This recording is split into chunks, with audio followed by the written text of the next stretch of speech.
감사합니다. 이 자리에서 함께 예배드리시는 모든 성도님들께 말씀 충만하시고 성령 충만하신 은혜가 있으시기를 주님의 이름으로 축원합니다. 오늘 본문 시편 8편은 다윗의 시 인도자를 따라 깃딧에 맞춘 노래라는 표제를 가지고 있습니다. 이 시편 8편은 하나님의 위대하심과 또 그 앞에서 인간의 존재의 의미를 노래하는 찬양이기도 하죠. 그리고 시편 8편은 창세기 1장을 염두에 두고 쓰여진 창조시이기도 합니다. 그래서 1절과 9절은 이 시의 시작과 마지막인데 오늘 본문의 주제를 잘 표현해주고 있는 구절이죠. 여호와 우리 주여 주의 이름이 온 땅에 어찌 그리 아름다운지요. 다윗은 하나님께서 창조하신 온 땅과 하늘을 보면서 하나님의 영광과 그 선하심을 느끼고 있습니다. 얼마 전 시편 104편을 함께 살펴보았는데 그때도 나누었듯이 인간은 자연을 보며 경탄할 수 있어야 하는 것이죠. 이것을 알았던 솔로몬 역시도 잠언 16장에서 여호와께서 온갖 것을 그 쓰임에 적당하게 지으셨나니 악인도 악한 날에 적당하게 하셨다라고 고백합니다. 하나님께서 허투루 지으신 것이 아무것도 없다라는 고백인 것이죠. 오늘 다윗은 3절에 주의 손가락으로 만드신 주의 하늘과 주께서 베풀어 두신 달과 별들이라고 노래하는 것이죠. 인간들은 너무 쉽게 익숙해지고 너무 쉽게 무심해지는 습성이 있습니다. 그래서 어린아이일 때는 감탄하며 놀라던 일들이 자라나면서 점점 그 감탄이 사라져 가죠. 그리고 모든 것이 다 원래 그랬던 것처럼 생각합니다. 저도 예외는 아니어서 아들의 예상치 못한 질문에 무엇이라 답할 말을 못 찾을 때 원래 그런 거다라고 답할 때가 있습니다. 그러면서 제가 얼마나 무심해져 가는지를 깨닫는 것이죠.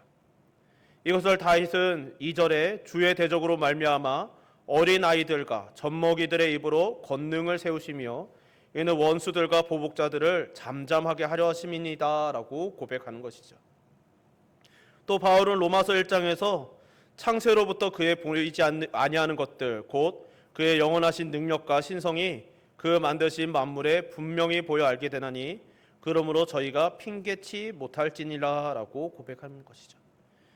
다윗도 동일한 것을 보고 그 안에 충만하신 하나님의 솜씨를 보며 감동하며 하나님을 찬송합니다. 우리들 역시도 이런 감탄과 감동을 가지고 있었고 우리들뿐만 아니라 세상 사람들도 분명히 가지고 있었지만 자라나면서 이리저리 살아가면서 삶에 치이고 익숙해지고 무심해지며 잃어버린 것들을 다윗은 찾아냈고 고백하였고 바울 또한 그러하였던 것이죠. 다윗은 하나님께서 지으신 천지 만물을 보며 감동하며 그분의 선하심과 하나님께서 만족하셨던 그분의 섭리와 속성을 엿보며 노래합니다. 여호와 우리 주여 주의 이름이 온 땅에 그리 아름다운지요 라고 찬양하는 것이죠. 다윗이 천지 만물을 보면서 경탄하는 이 고백하는 찬송은 자신의 존재에 대한 생각으로 또 이어지게 되는 것이죠. 이 광활하고 장엄한 하늘과 땅 그리고 이 만물 속에서 과연 나는 어떤 존재인가? 나는 무엇인가? 나는 얼마나 작고 보잘것없는가? 이런 깨달음들이 4절의 고백으로 이어지는 것입니다. 4절에 사람이 무엇이기에 주께서 그를 생각하시며 인자가 무엇이기에 주께서 그를 돌보시나이까 라고 고백합니다. 사실 이것이 하나님의 그 은혜를 깨닫고 하나님을 깨달으면 이어지는 자연스러운 인간의 반응인 것이죠. 인간이 참으로 겸손해질 때는 창조주 하나님과 하나님께서 창조하신 우주 만물 안에서 피조물인 인간 자신, 나 자신을 정확하게 인식할 때 일어나는 것이죠. 그리고 그때 하나님에 대해서 감탄할 뿐만 아니라 그 하나님 앞에서 나는 정말로 보잘것없음을 깨닫고 심지어 보잘것없을 뿐만 아니라 하나님 앞에 서 있을 수 없는 죄인임을 깨닫고 우리는 한없이 겸손해지고 슬퍼하며 그 죄에 대해서 고통스러워하시게 되는 것이죠. 이런 경탄은 죄에 대한 인식은 차지하고더라도 이 경탄은 인간의 지혜의 정점이라는 과학자들도 예외 없이 고백합니다. 그 대표적인 예가 칼 세이건의 작고 파란 점인 것이죠. 1990년 보이저 1호가 태양계 밖으로 나가면서 마지막으로 지구를 포함한 태양계 행성을 찍으라는 임무를 수행합니다. 그리고 그때 찍은 사진이 지구에 전송되어서 그 사진을 보고 칼 세이건이 깊은 감명을 받고 그런 말을 남긴 것이죠. 인간이 아무리 대단한 문명을 이루고 대단한 기술을 쌓아 올린다 해도 결국 대자연, 광활한 우주 앞에 압도될 수밖에 없는 존재임을 표현하는 그 말이 바로 작고 파란 점이라는 것이죠. 다윗은 우주선에서 바라보는 시선도 없었고 태양계라는 것도 몰랐겠지만 하나님께서 지으신 자연을 보며 하나님의 광대하심과 아름다우심을 깨달았던 것이죠. 그리고 다윗은 그 앞에서 자신의 존재를 바라보면서 사람이 무엇인가라는 질문을 할 수밖에 없었던 것입니다. 이 질문에 인간의 참된 겸손이 들어있는 것이죠. 이것은 일부러 할 수 있는 것이 아니라 창조주 하나님과 그분의 창조 세계를 인식할 때 일어나는 깨달음이며 존재론적인 의문인 것입니다. 그런데 이 다윗은 여기서 이야기를 끝내지 않고 이 보잘것없는 인간을 하나님께서 생각하셨고 그리고 심지어 돌보심을 노래합니다. 여기서 돌보신다는 말은 방문하신다는 뜻이 있는데 창조주 하나님께서 인간을 나를 일부러 생각하시고 방문해 주셨다는 것이죠. 다윗은 이 영광을 감당할 수 없음을 노래하는 것입니다. 이것은 마치 우리 주님께 칭찬받았던 백부장이 주님께서 친히 찾아가시겠다고 할 때 감당할 수 없다고 고백했던 것처럼 이루 감당할 수 없는 거룩한 감정, 경외를 느꼈던 것이죠. 다윗은 4절에 사람이라는 단어를 쓸 때 또 에노시라는 단어를 사용한 것이 특징적이죠. 원래 일반적으로 성경에서 사람이라는 단어를 쓸 때는 벳아담이라는 단어를 사용합니다. 그런데 오늘 본문에서는 에노시라는 단어를 사용하는 것이죠. 이것은 죽을 수밖에 없는 연약한 존재로서의 인간을 뜻합니다. 또 인자라는 단어는 히브리어로 베나담이라는 것이죠. 이것이 우리가 보통 사람이라고 번역하는 단어입니다. 즉 직역하면 아담의 아들이란 뜻이죠. 우리가 알듯 아담의 아들, 즉 아담의 후손들은 죄인들입니다. 다윗은 이 원죄를 묵상하는 중에 깊이 의식하며 죄인의 후손을 이처럼 사랑하시는 것이 웬 말이며 웬 은혜인가라는 심정을 느꼈던 것입니다. 이런 심정을 다윗뿐 아니라 수도 없이 많은 믿음의 사람들이 고백해 왔던 심정들인 것이죠. 하나님의 영광을 경험하면 그 앞에서 인간, 즉 자신의 무가치함을 깨닫는 동시에 하나님으로부터 받은 은혜가 얼마나 감당하지 못할 영광스러운 것임을 깨닫게 되는 것이죠. 그래서 고백하는 것이 바로 5절에서 8절 말씀인 것입니다. 그를 하나님보다 조금 못하게 하시고 영화와 존귀로 간을 씌우셨나이다. 주의 손으로 만드신 것을 다스리게 하시고 만물을 그의 발 아래 두셨으니 곧 모든 소와 양과 들짐승이며 공중의 새와 바다의 물고기와 바닷길에 다니는 것이니이다 라고 고백하는 것이죠. 다윗은 하나님께서 인간을 지으시되 하나님의 형상으로 지으신 것을 의식합니다. 이것은 창세기 1장 26절을 의식하는 고백인 것이죠. 그를 하나님보다 조금 못하게 하시고 영화와 존귀로 간을 씌우셨다라는 고백이죠. 인간에게 주어진 영광은 인간이 원래 가진 것이 아니라 창조주 하나님께서 주셔서 누리는 영광입니다. 또 다윗은 하나님께서 인간을 지으시고 인간에게 주의 손으로 만드신 것을 다스리게 하시고 또 만물을 그의 발 아래 두신 일을 기억하는 것이죠. 하나님께서 인간을 하나님보다 조금 못하게 창조하셨고 지으신 모든 만물을 다스리고 정복하게 하셨음을 기억하는 것입니다. 다윗은 사실 체계적인 신학을 배운 바 없고 이때에는 오늘날 같은 조직 신학도 없었을 터인데 그는 오직 경외에 기반한 묵상만으로 인간론의 깊은 의미를 통찰하며 깨닫고 인간에게 주신 영광에 경탄하고 있는 것이죠.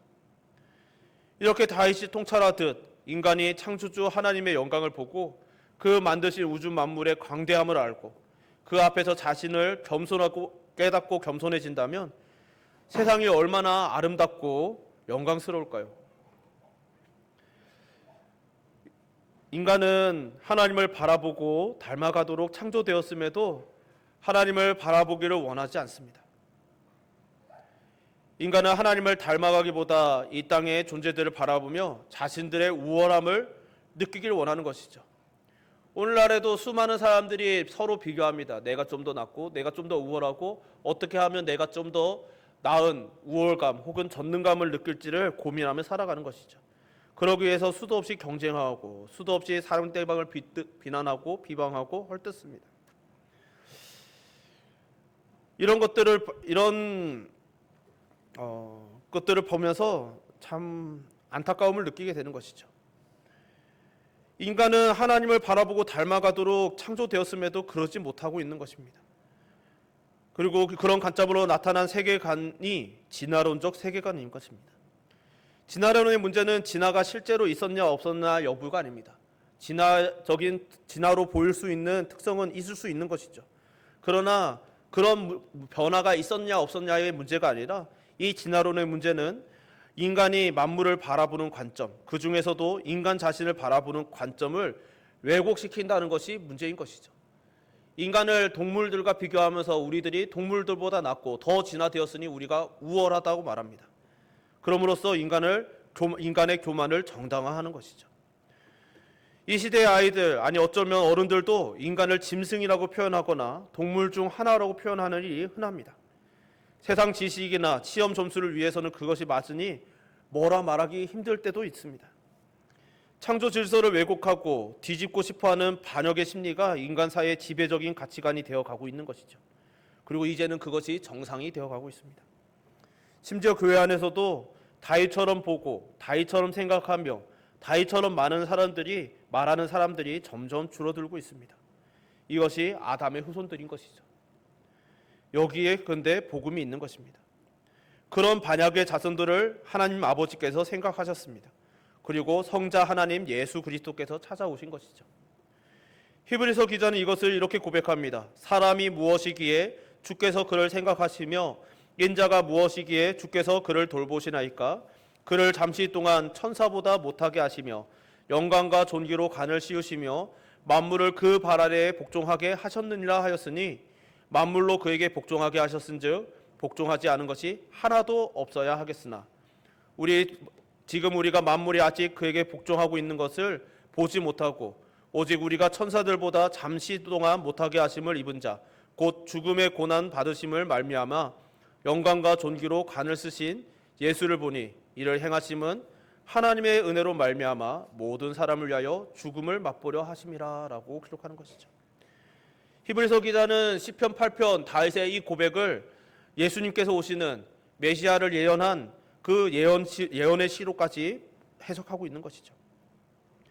하나님께서는 반역하여 대적하는 인간을 구원하시기 위해 유일하고도 대체 불가능한 독생자를 보내주셨습니다. 우리 예수님께서 구원을 이루시기 위해 죽으러 오셨기 때문에 천사보다 조금 못한 존재로 잠시 오셨다는 것이죠. 그리고 반역한 인간은 우리 구주 예수 그리스도로 인해 다시 영광에 들어갈 권세를 얻었습니다. 영광과 존귀로 간쓰신 예수님을 바라보므로 위를 바라보며 살게 되었죠. 그렇게 우리는 예수님을 통해 예수님을 닮아가는 존재가 된 것입니다. 그렇게 우리 주 예수 그리스도를 아는 자들은 다윗처럼 구절을 노래할 수밖에 없게 되는 것이죠. 여호와 우리 주여 주의 이름이 온 땅에 어찌 그리 아름다운지요. 어찌 그리 아름다운지요. 우리 주의 이름은 아름다우신 것입니다. 아멘.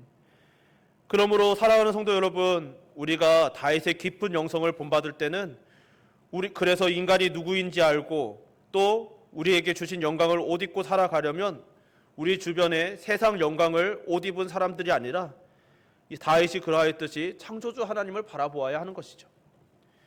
세상의 옷은 잠깐 우리를 우월하게 만들어줍니다. 그 우월감, 전능감은 중독적인 것이죠. 그래서 끊임없이 사람들은 그런 것을 느끼기 위해서 그런 것들을 주는 도구들을 찾습니다. 물질이 대표적인 것이고 때로는 인기인 것이고 지식인 것이고 여러 가지 권력이라든지 수많은 도구들을 사용하여서 자신들이 그 우월감을 느끼고 싶어합니다. 그리고 그것을 못 갖춘 사람들을 자신들 아래에 두려고 끊임없이 노력하는 것이죠. 하다못해 짐승들을 향하여서도 그런 생각들을 가지며 보는 것이죠. 세상의 옷은 잠깐 우리를 우월하게 만들어줍니다. 그러나 그것은 찰나일 뿐인 것이죠. 피조물에 불과한 주변의 인간들이 아니라 때론 짐승들을 바라보는 것이 아니라 우리는 하나님을 바라보아야 하는 줄 믿습니다. 자연을 바라보며 하나님을 묵상하셔야 하는 것이죠. 우리 주님께서 예루살렘에 입성하실 때 찬송하는 아이들을 향해 분노하는 바리새인들에게 말씀하시기를 사람들이 잠잠하면 돌들이 소리 지르리라라고 말씀하셨던 것은 참으로 진리인 것이죠. 인간들이 하나님을 경외하며 찬송하기를 있는 순간에도 온 천지 만물은 길가의 돌멩이들조차도 하나님을 찬양하기를 멈추지 않았다는 것이죠. 그 안에 하나님의 창조의 섭리가 여전히 담겨 있고 그 안에 여전히 하나님의 영광을 그들은 품고 있는 것이죠. 물론 우리 인간들도 품고 있습니다. 그런데 우리들은 잊고 있는 것이죠. 다른 피조물들을 보며 인간이 기고만장하던 그 순간에도 로마서 8장 19절에서 표현하듯이 하나님을 향하여 하나님의 자녀들이 나타나게 해달라고 부르짖었다라고 하는 것이죠. 피조물이 구대하는 바는 하나님의 아들들이 나타나는 것이니라는 말씀입니다. 여기서 하나님의 아들들이 누구입니까? 예수님께 속하여 예수님과 함께 하나님 앞에 나아가 하나님을 향하여 아빠 아버지라고 부르게 된 우리 성도들인 것이죠. 하나님께서 예수님 안에 있는 우리를 바라보며 아들라 불러주신 바로 우리들이 바로 하나님의 아들들인 것입니다. 그래서 히브리서 기자는 강력하게 권고하는 거죠. 믿음의 주요 또 온전케 하시는 이인 예수를 바라보라. 예수를 깊이 생각하라. 이것이 인간이 자신을 아는 유일한 길이기 때문인 것이죠. 오늘날 세상이 잘못 돌아가고 있다고들 합니다. 갈수록 악해지고 특히 오늘 75년 전 오늘 있었던 전쟁을 포함하여 각종 전쟁과 참혹한 일들은 그치지 않습니다. 전쟁을 멈춰보겠다고 했던 수많은 노력들은 결국 실패로 돌아가고 있는 것을 우리는 보는 것이고 사람들이 그렇게 평화를 열망하지만 결국 전쟁은 멈추지 않고 한 전쟁이 끝나면 또 다른 전쟁이 시작되는 것을 우리는 보고 있습니다. 심지어 이제는 전쟁이 끝나지 않아도 다른 전쟁이 연속적으로 일어나고 있는 것이죠. 그렇다고 전쟁이 없는 나라들은 평화롭습니까? 각종 갈등과 분열이 여전히 일어나고 수많은 비극들이 일어나는 것을 보고 있습니다. 그런 것들을 보면서 사람들은 말하죠. 왜 세상이 이렇게 변했냐고. 한 세대를 지나는 동안에도 극심하게 나빠지고 있음을 찰나를 살아가는 인간들도 스스로 느낄 정도로 빠르게 악해져 가는 것을 느끼고 있다는 것이죠. 이 모든 문제의 근원은 인간이 자신의 위치를 망각하고 잘못 자리를 잡은 데 있습니다.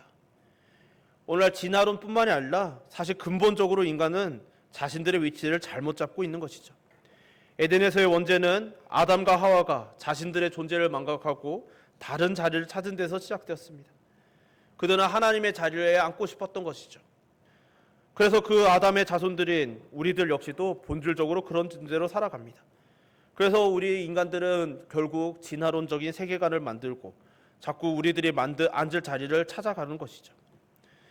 오늘날을 크게 인간의 시대, 인류세라고 부른다고 합니다. 인간이 이 천지의 만물에 중대한 영향력을 끼쳐서 새로운 시대를 열고 있다는 선언인 것이죠. 물론 이 선언의 시작은 경고의 의미가 담겨 있었다고 합니다.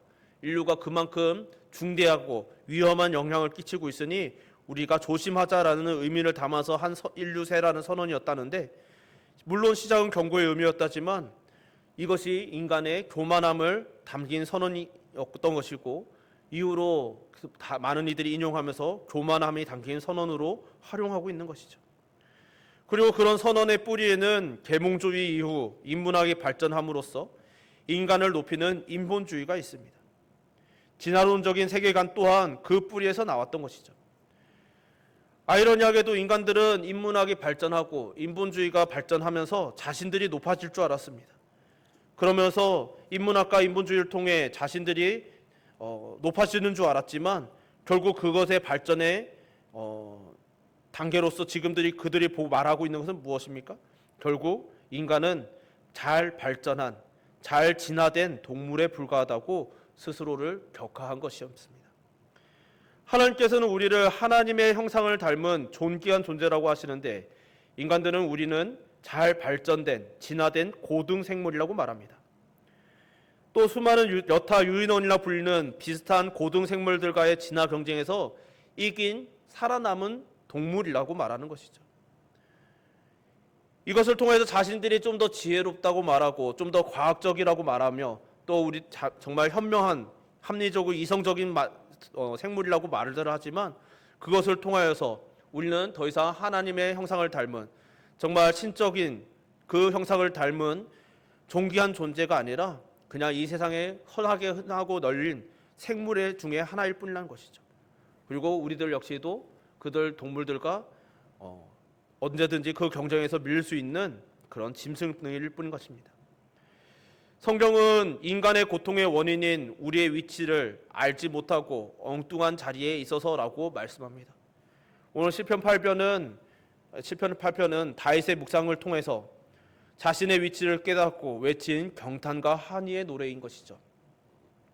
그리고 이것을 통하여서 다윗은 정말 자신이 하나님을 바라볼 때, 하나님 속에 있을 때, 하나님과 함께 있을 때 자신의 존재의 의미를 깨닫고 또 그것을 찬양할 수밖에 없었고 정말 깊은 감격과 환희를 노래할 수밖에 없었던 것이죠. 간절히 바라기는 이 자리에 있는 저와 여러분 우리 모두가 이러한 다윗의 찬양을 깊이 새길 수 있는 은혜가 있으시기를 주님의 이름으로 축원합니다. 우리들이 이 세상에서 끊임없이 들려주고 우리들도 짐승이다, 우리들도 동물 중에 하나이다, 포유류다, 수많은 표현들과 그런 암시들로 인하여서 우리들 스스로도 때로는 동물이고 우리도 짐승이라고 생각들을 할 수 있겠지만 그러나 우리는 하나님께서 우리를 분명히 하나님의 형상으로 지은 존귀한 존재임을 잊지 않고 이 세상은 자신들이 그렇게 지식으로 이성으로 자신들이 대단한 줄 알지만 스스로들 격화되어가는 이 시대에 여호와의 우리는 그런 존재가 아니라 정말 그런 정도의 존재가 아니라 하나님께서 우리를 존귀하게 여기셨던 하나님의 형상을 닮게 창조하신 그런 존귀함을 받는 존귀하게 여기셨던 소중하게 여기신 그런 존재라는 것을 외칠 수 있고 또 찬양할 수 있고 고백할 수 있는 저와 여러분 되시기를 또한 주님의 이름으로 축원합니다. 우리 시편 8편 찬양이 있는데요. 우리 함께 시편 8편 오늘 말씀을 생각하면서 함께 찬양했으면 좋겠습니다.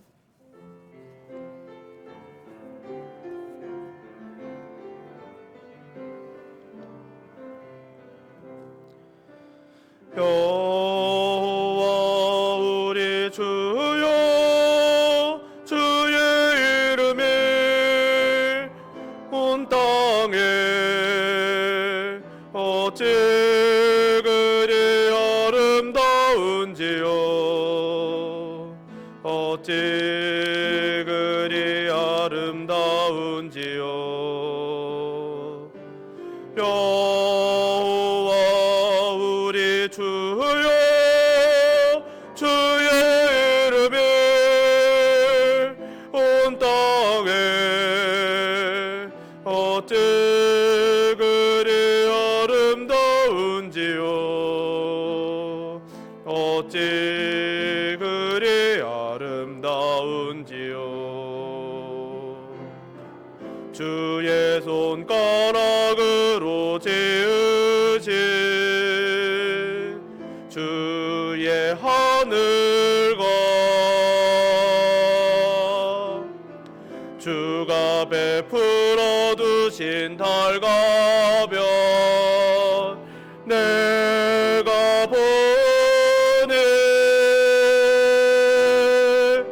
사람이 무엇이건대 주께서 저를 생각하시며 인자가 무엇이건대 저를 곤고하시나이까 여호와 우리 주여 주의 이름이 온 땅에 어찌 그리 아름다운지요 어찌 그리 다시 한번 찬양합시다. 여호와 우리 주여 여호와 우리 주여 주의 이름이 온 땅에 어찌 그리 아름다운지요 어찌 그리 아름다운지요 여호와 우리 주여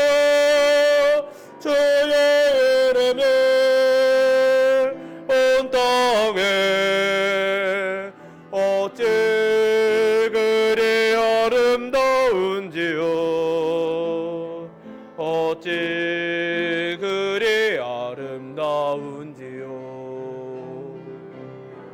주의 손가락으로 지으신 주의 하늘과 주가 베풀어 두신 달과 별 내가 보는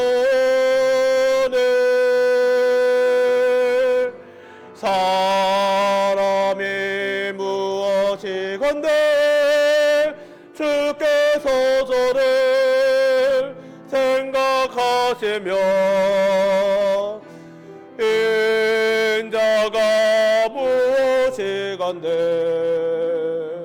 저를 권고하시나이까. 여호와 우리 주여 주의 이름이 온 땅에 어찌 그리 아름다운지요. 어찌 그리 아름다운지요. 이 시간 우리 함께 기도합시다. 기도하실 때는 하나님의 이름이 얼마나 아름다우신지, 주의 영광이 얼마나 영화로우신지, 그 아름다우신 분 우리를 생각하심이 얼마나 큰 은혜인지 우리가 오늘 되새겨봅니다. 하나님께서 우리를 사랑하신 것, 하나님께서 그 천지에 새기신 그 사랑과 그 영광과 섭리를 오늘 이 시간 다시 한번 고백하며 또 하나님 아버지 은혜 가운데 되새기길 소망하오니 우리가 이 찬양을 놓치지 않는 자들 되게 하여 주옵소서. 날마다 온 천하 만물을 바라보며 하나님의 영화로우심을 찬양하고 다윗이 그러하였듯이 하나님께서 나를 생각하심이 너무나 아름답다라고 고백할 수 있는 우리의 믿음이 되게 하여 달라고 오늘 우리 시편 8편을 기억하며 함께 기도합시다. 주여 사랑과 그래 풍성하신 하나님 아버지, 오늘 시편 8편을 통하여서 다시 하나님께 올려드린 찬양 그 고백을 보며 하나님 우리가 놓치고 있던, 때로는 잊고 있던, 주 하나님 아버지 기억하지 못하였던 주 하나님 아버지 하나님을 향한 경외와 경탄, 주 하나님 아버지 그리고 우리 인간의 존재를 되새겨봅니다. 주 하나님 아버지, 우리는 이 세상 속에서 정말 하나님께서 우리에게 주셨던 놀라운 경외감, 경탄함, 주 하나님 아버지 그 감탄을 잃어버리며 살아갑니다. 날마다 익숙하여져 가고 날마다 무심해져 가고 주 하나님 아버지께서 주셨던 놀라운 은혜인데 그 은혜들이 이제는 때로는 하나님 아버지 그냥 너무나 당연하고 여상하고 주 하나님 당연히 오늘 하루하루인 것처럼 느껴집니다. 그러나 하나님 다윗은 그러지 아니하고 온 천하 만물을 바라보며 날마다 보이는 해와 달이, 날마다 보이는 저 들판이, 날마다 보이는 저 산이 주 하나님 아버지께서 주신 너무나 놀랍고 놀라운 하나님의 섭리이며 하나님의 사랑이며 주 하나님의 그 놀라우신 영광이라는 것을 고백하였고, 주 하나님 그 고백 속에서 나는 어떤 존재인지, 하나님께서 왜 나 같은 존재를 사랑하시는지 주 하나님 아버지 그런 경탄을 할 수 있었음을 우리들이 되새겨봅니다. 주 하나님 아버지 우리들 또한 이 땅을, 온 땅을 바라보며 다윗과 같이 노래하게 하소서. 주 하나님 다윗같이 고백하게 하소서. 주여 온 땅에 여호와의 그 아름다우시 얼마나 가득하신지 주 하나님 우리 날마다 고백하고 또 찬양할 수 있게 하시고, 그 하나님 아버지 우리의 그 찬양함이, 우리의 고백이 그 담겨 우리의 삶 속에 담긴 이 감격과 이 감사가 주 하나님 우리의 삶에 드러남으로 온 세상 사람들이 기이하게 여기는 주 하나님 아버지 정말 스스로들 지혜롭다 말하고 스스로들 똑똑하다 말하고 주 하나님 아버지 합리적이고 이성적이라고 말하는 저 인본의 사람들에게 주 하나님 아버지 참으로 그들이 잃어버렸던 저와 경외함과 참으로 인하여 존귀해지는 인간에 대한 그 깨달음을 전할 수 있게 하시고, 그 하나님 아버지 참된 인간성을 회복할 수 있는 길은 이곳에 있음을 또 하나님 우리의 삶으로 증거하고 고백하며 주 하나님 전할 수 있게 하여 주시옵소서. 주 하나님 아버지 오늘 이렇게 우리 함께 찬양하였사오니 주여 우리의 고백을 사용하여 주시고 주 하나님 우리의 경배를 사용하여 주시옵소서. 아버지여 주여 도와주시옵소서. 사랑이 많으신 하나님 아버지, 오늘도 주의 말씀을 통하여 우리에게 지혜를 주심을 감사드립니다. 주님, 우리가 살아가는 날 동안에 얼마나 많은 경탄과 경외와 주여 하나님을 향한 감격을 잃어버렸는지 다시 한번 생각해 봅니다. 우리는 알고 있었지만, 경험했었지만, 깨달았었지만 또 이 세상을 살아가고 또 이 세상에서 끊임없이 속삭이는 인본주의와 또 하나님 아버지 그 합리를 들으며 우리들 또한 때로는 그것을 무심하게 넘기고 또 하나님 아버지 젖어 들어가고 있지는 않았습니까?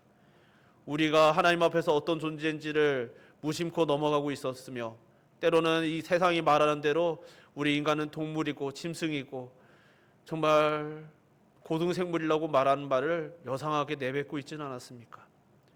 간절히 바라옵기는 우리들이 여호와를 경외함으로 우리들은 그런 정도의 존재가 아니라 하나님께서 우리를 하나님의 형상으로 하나님보다 조금 못하게 창조하신 존귀한 존재임을 다시 한번 회복하게 하시고 우리들의 그 존재로는 적인 경탄과 감격을 노래하며 찬양하며 고백함으로 살아내게 하시고 그러한 우리의 삶을 통하여 우리가 이 세상이 말하듯 진화론적인 세계관이 말하듯 그냥 짐승 중에 하나이고 고등생물이고 정말 경쟁에서 이긴 생물 정도가 아니라 하나님께서 애초에 처음부터 존귀하게 창조하신 존재임을 잊지 않고 그들 또한 깨달을 수 있는 은혜의 통로 되게 하여 주시옵소서. 날마다 우리에게 이런 은혜를 채워주시고 또 깨닫게 하시고 또 되새기며 이 길을 따라 가게 하신 은혜에 감사드리오며 예수님 이름으로 기도드립니다. 아멘.